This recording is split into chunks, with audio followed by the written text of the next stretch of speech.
Good evening, punters, and welcome to Locked In. I'm Sam Wood, joined by Matthew Zammit, Daniel J. Constable, and Gavin Duncan. Fellas, welcome. DJC, how are you, mate? Going well, boys. Thank you very much. Obviously, you sound fresh, ready to go. I wasn't on Monday. I've only just come good, actually, mate.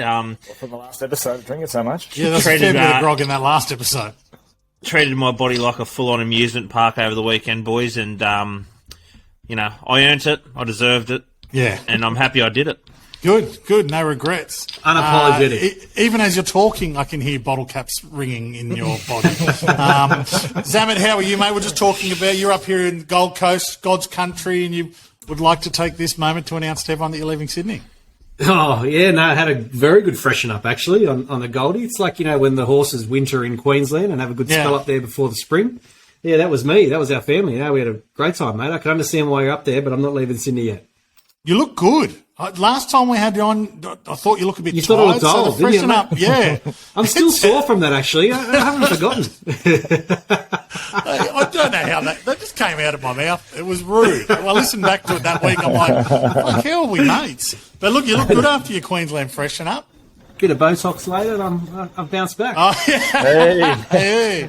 All that money you've been winning. Yeah, it's all the early prices. Yeah. And Gav, I loved it when we kind of came on. So for anyone that doesn't know, Gav records this on the veranda of his unit because he's got a 3-month-old. And as he came on, the sirens, the sounds of Penrith City were just flashing by in the background. I thought, oh, mate, I do love Penrith. I absolutely do. But how are you, mate? How's the young fella going? Young fella's flying, mate. He's asleep at the moment, but I reckon if we carry on with our antics, we'll probably get him up. No, I'm good, mate. We spent the weekend down in Ulladulla, actually, long weekend. So I too have had a bit of a freshen up. So the boys are good. Yeah, ready to rip into another weekend of racing. So. Oh, well, let's get into it. Now, you guys, this is truly, the concept of the show truly comes through here because I have not even had a look at these races as of yet. So you truly have to convince me why I am going to back your selections. I probably won't have time to have any other bet between now and then, so I'll be riding these home for us on the weekend.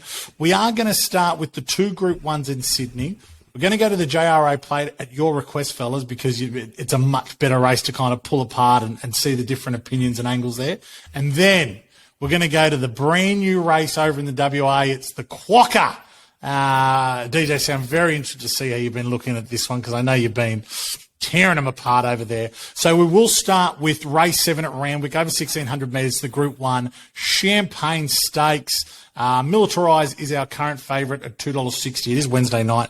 If you are listening to this, $2.60 with, I'm not sure what bookie that is. Don Corleone, $4.20 with Neds. Tom Kitten with Boombet, $11.20, kind of blows out after that. The order tonight, we will go. DJC, do you want to knock them down? Mate, whatever you want me to do, mate. All right, we'll start with Gav, we'll go Zammit, and we'll go DJC. So, Gav, tell me, who wins Champagne Stakes?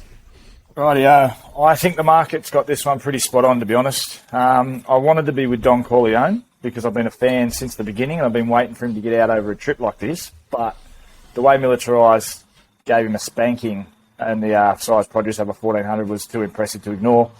I think Joe gave Militarise a peach. But just like I said, the way he got through that line, I think the 1,600 is only going to suit better. Maybe he's just an out-and-out swimmer. Maybe that's why he did so well. But he's got a win on the soft. He's drawn a nice barrier, and I don't think Don can turn the tables. Militarise on top, his race to lose. Very good. Militarise on top, favourite. Okay, Zammit, hit us with it, mate. Let's make it easy. Militarise. I think, looking at it, these horses going from 1,400 to 1,600, it's only really Militarise that it screams out as being beneficial to versus Don Corleone. I think he is bred to love the extra distance by Dundeel out of an English mare, I think, from memory. When does a size produce winner by 3.5 lengths not win again in the Champagne Stakes? I mean, as dominant in that race, I'm sure it'll be dominant again in the Champagne. It looks clearly the one to me. I would be barring the Baillieu and the Fernhill form and sticking with the size form, and that being militarised. Oh, very good, mate, and just in time. DJC, hit us with the finger on the button. Jeez. Yeah, look, I think most people are definitely going to be keen on the Don and militarised, but I'm backing the Chris Lee's horse here, Peer Pressure. I think it was huge last start in that Group 1 where militarised won it. It followed the winner on a similar run up the inside there and just kept coming towards the line, ended up jagging third at pretty big odds. I think it actually started the race at around 100 to 1. So I think it's going to be around peak fitness. Dill Gibbons retains the ride. He's been, riding unreal, as he always has. I think Barry 2 could definitely work as an advantage. If he gets on the back of some of that early pace and, peels into the straight for a strong finish, I think it could be an awesome chance at 12, 13 to 1, boys. Peer Pressure. Very good, mate. Jeez, you boys are flying in under the time. Peer Pressure. I like it. But I will say, Zammit, you're very convincing. I do like militarised, and that is what we are going to look. As much as I appreciate you steering clear of a favourite, finding one of value. Nice little Quinella play there, maybe, eh? Yeah, absolutely. If you watch the replay, like militarised definitely, was coming away and it was a dominant win. But if you look at the horse that came third, the run he'd had in the same race, up on the rail, where it definitely wasn't really the best running on that day. I think it's a great chance at double figure odds. Very nice. I like it, DJC. In saying that, we are locking in militarised. No peer pressure here, eh? Yeah, no. Easy. All right, let's head on to the all-age stakes. Race 8, 1,400 metres of Randwick. Group 1, $1.5 million in prize money. Boombet has a giga kick at $3.25 as the best price of the bookies. Zaki $6, Marzu $8, Jacquino $8.10. What a great addition to this race. Fellas, where are we heading? Gav, kick us off. Yeah, you're not wrong there, Sammy. Where do you look? I guess you got sprinters going up in distance. You got milers and middle distance horses coming back in trip. I went looking for something that might have been set for the race, being just outside some of the big sprint races and whatnot. And I think for the first time, I'm going to come back to the brilliance of Giga Kick. This might be the first time I've been with it, I think, officially. It should be close enough in the run to finish off on. Yeah, 100%. He'll should just be close enough in the run to finish on top. He's been super this prep. He's taken something special to beat him both times. Never been to the 1,200, but nothing says he won't get it. Zaki's hard to beat. Maybe Cascadian won this last year, but 2,000 back to 1,400. Don't know, but Giga Kick it is, please. Lock it in. Giga Kick, locking it in. All right, Zammit, go for it, mate. Yeah, I'm with Gav again. God, he's been a heartbreaker for me this prep.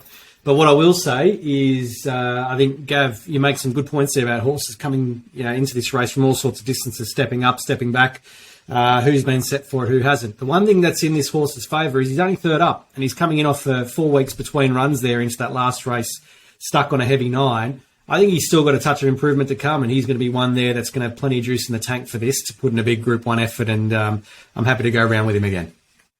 DJC, you with Giga Kicking the fellas? You might be on mute, mate. Yeah, he might have muted himself. Sorry, I got Thank goodness for small miracles. got ripped to shreds last week, so I thought every time I'd pour a drink, I'd mute it. So that's all right, mate. You've got about 30 seconds left.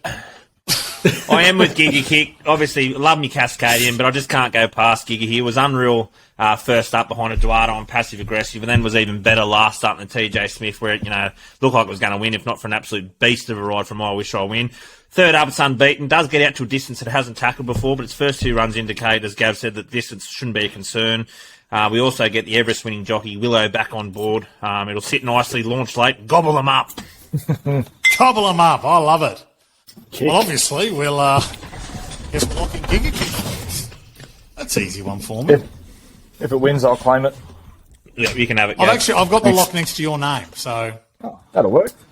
All right, let's have a look at this JRA Plate. So it's a Group 3 over 2,000 metres, race 6 at Randwick if you're listening and having a bet. Okay, let's have a look at this market. I think it's actually moved a touch since we've been on this evening, so I'm just going to have a quick look. We have protagonist. It's moved since All In, I know that. The boys are absolutely. $6.50. Boys are ready for me to arc up about it. Yep. Sunshine Rising, $6.50. Banker's Choice, $7.50. Diamil, $7.50. Lines are $8. Rest of double figure odds. We'll get to you, Zammit, but Gav, kick us off in the JRA Plate. Yep. Could make a case for a few of them, but I'm going to throw Diamil on top here. Looks ready to peak third up, I think. Encouraging run second up in the Doncaster Prelude. Doing its best work late. If you watch the replay, 150 metres to the line and through the line. It was really working well. Barrier 17 is a bit ugly, but he should get his chance in what looks to be a fairly solidly run 2,000 metre event.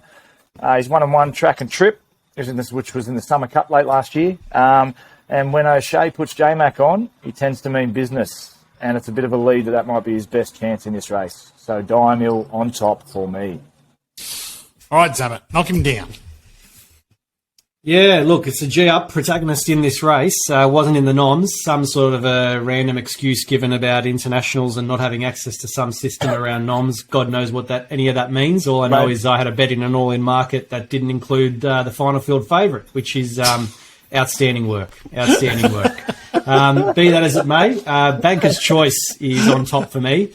Excited to be backing him here. $8 chance. Ballarat Cup winner over the 2,000 at the end of the last prep. And he put away a Tissue and Cirileo miss there that day. Some really good form into this autumn carnival. A good sixth in a McKinnon last preparation. Forget the Ramvet. They walked, and it was a sprint home at the sort of speed needed and turn of foot needed that he just doesn't have. This is more his go, right distance. Listen, you should have waited till after the controversy at the start. To add insult to injury, you've copped the buzz on it as well. So it's just reckless abandon, though. It's like I just knew I was going for it. I gave you 5 seconds extra. Out of my way. I felt bad. I'm like, I feel so. He's gone in the all in. Wasn't it not? Honestly, that's premeditated. Poor bugger. That's premeditated. Mate, that's the big old double whammy, and there's going to be no one enjoying that more than old Paddy Allendorf. Oh, he'll be listening to that one tomorrow. And the mug. What is Zammit saying? Yeah. The mug giving us all plenty of feedback. Banger's Choice for you, Zammit. DJC. Yeah. Bring us home. Yeah, look, I was finding it difficult to split Sunshine Rising and Diamil there. Gav's on top there. Both massive runs last start. The only thing that pushed me away from Diamil was the barrier 17. I think it could be a bit of an issue there, but obviously J-Mac on board. He's the jockey that can overcome anything, really.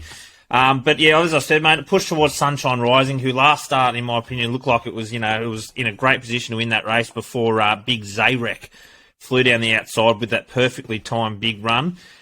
Same distance here. It's going to be rock hard fit. Nash retains the ride. I think if it gets a similar run to last start, it'll go very, very close. Sunshine Rising. I feel bad. We're just going to lock in Banker's Choice. We'll give Zammit one. We'll give Zammit one. You must be feeling bad, Sammy. That's the first bloke to get locked in after the buzzer. I don't think you could. Yeah. Who makes the rules here? Well, mate, I do. You couldn't get a horse. You couldn't get a horse into a race if it wasn't in the noms either. But here we are. Zammit, do you reckon whoever come up with that idea was the same bloke that ran the barrier draw for the Quokka? Yeah, the Quokka barrier draw, another one. So hold on, just for anyone that fill me in, because I've missed this in the chat as well during this week. So what's happened, Zammit? You've taken the all in, and it's not in pre-noms or anything. So Protagonist, who's favourite, wasn't in noms on Monday. So they put the all in market up on the Monday, and Protagonist isn't in it. So you're betting into a market without the favourite. The final field favourite in it, which is just a So what's the excuse here? What have they said? I was told apparently something to do with international horses and trainers don't have access to this system. Email. Some garbage. The same system they use to nominate horses for the big race. Exactly what I said. Exactly what I said. Yep. And they seem to be in the other races. God knows. It's a Quokka shit, mate. It's a Quokka shit. It is a Quokka shit. And speaking of, let's head west. That's good. That actually could be the best segue we've ever had on lockdown. But let's head over to the Quokka. The Tab Touch Quokka. It's race 8, 1,200 metres over there at Ascot. It's 5:50 p.m. So it will be a beautiful It's quick get-out stakes race. Absolutely. We do know a few of these horses over there. We had Ilda on last week, giving a push for a couple. Amelia's Jewel is currently $3.10 with Bet Right, having the best price right now.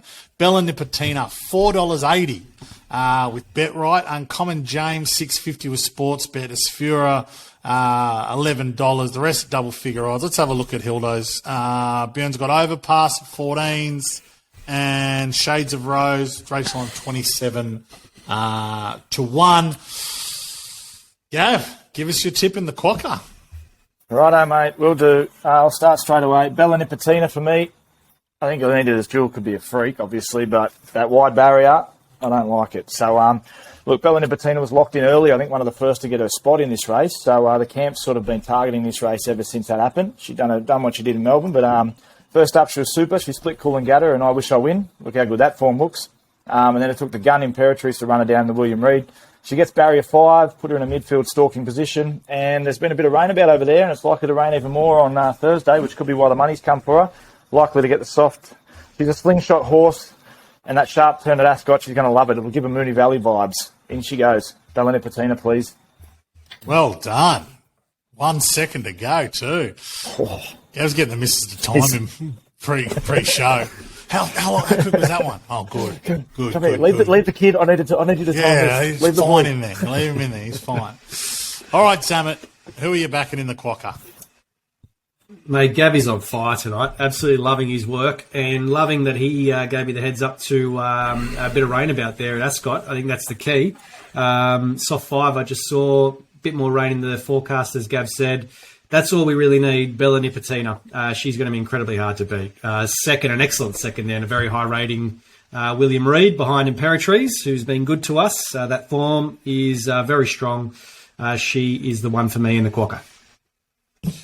Are we going a treble for one of my favourite horses, Bella Nipotina? DJC, what we're all waiting. The Wizard from the West. Tell us, who wins the Quokka? Yeah. Boys, I'm sticking with a horse that I feel like I bred and then broke in, and that is Uncommon James. You were there from conception. Mate? That poor horse is back. Oh, yeah. Has been in superb form this prep with a win in 2 seconds from 3 starts. It's fit, ready to go. Big concern over the barrier, obviously, but I think it's more than good enough to win it. 3 from 3 over the distance. Loves the soft deck. Big Benny T back on board, who rode it to a victory in the Group 1 at Sandown. Yeah, right. Big Benny Thompson. Yeah. Rode it to the Group Missed 1 it too. 2 starts ago in Sandown. Obviously scared stiff of Amelia's Jewel and Shades of Rose, but I'm sticking strong here with Uncommon James. Can we put a pen through whichever one Hilda was on at the beach? I mean, it's Yeah, what's going on carrying there? it's carrying 110 kilos. So we happened? received What a did I miss? photo into the group chat of Hildo swimming one. Well, took it down to the beach over in the west. Who's Just letting pen him it. on a horse? There's Is that like- hundreds is of that like $1,000 worth of He horses. was and he's being on the doubled. back. I'm sure he was being doubled. Apparently, No You way. know how footy training you get like penalties for doing stupid shit during the week? Do you reckon that's like a horse penalty? You've got to get Hilda along the water. No, they're worth too much. mate, apparently put Hilda Hilda on the on there. horse. Apparently, the Hilda on the horse were too heavy for transit, so Hilda actually has swam it from New South Wales to get It's gone there. around the bottom. Oh, plenty of Oh, sharks man. over in the water in the west as well, so I wouldn't be putting the horse. Oh, yeah. It's the same as they Thought put him here. They put him here in the canals on the Gold Coast, and I think Bull sharks. no, a lot of bull sharks. Mad. Wow. There Oh you go. wow, okay. This is hard. This could be one of my No, it's hardest not. locked in. No, it's only not. because I really was excited. Look, and It's Bella. I know it's Bella. We've got the WA man, though. But we've I know got what the you WA want. That's man true. here. He finally No, gets. that's true. It's literally like for give anyone it to him. watching this. He is the WA I look man. at DJC, and not only is the WA man, he looks a little bit like a Quokka. He's got the beard, and there's a bit of Quokka about you, DJC. I've got all about 8 inches of it. the little Quokka. Bring him in here. Get him off the camera. Oh, Mate, it's a cracking race. As I said in the group chat, boys, it's one of those races where coming into that turn at Ascot, you could have them all just bunching in, and there'd be horses trying to get runs everywhere, back of heels, horses come to the outside trying to let down. It's going to be an absolute cracker. DJ, what do you think about Amelia's Jewel? I was certain you'd throw her on top. Oh, mate, it's definitely a class horse. I've definitely got a second pick, but just Uncommon James. I just got that, it's been so good to me over the years, and I think it's just been so good this prep. And that's not to say Amelia's Jewel hasn't, mate. That was unreal last start. It'll be very, very strong late, Amelia's Jewel. It all depends how far the other horses have, if they've kicked or, if it can get that run at the right time, it'll definitely be coming home with a wet sail and could come over the top of them. Tell you what, I reckon she'll be over here for the Golden Eagle. I can't wait for that race next year. Golden Eagle. Yeah, I agree. It's going to be unreal. Yep. Sammy, our man from the West is best, surely. Yeah. We can't have a Quokka go around and we don't give locked into our man from the You're West. right, I've picked a horse that's not even from there. Well, it doesn't matter. Whatever you're our expert, mate. Whatever You're the expert from the West. That's heartbreaking to go against Bella, but Quokka locked in by DJC. Well done, mate. Uncommon James, let's go. Uncommon James. Wow, now that I've said you look like a Quokka, I can't stop looking at you. And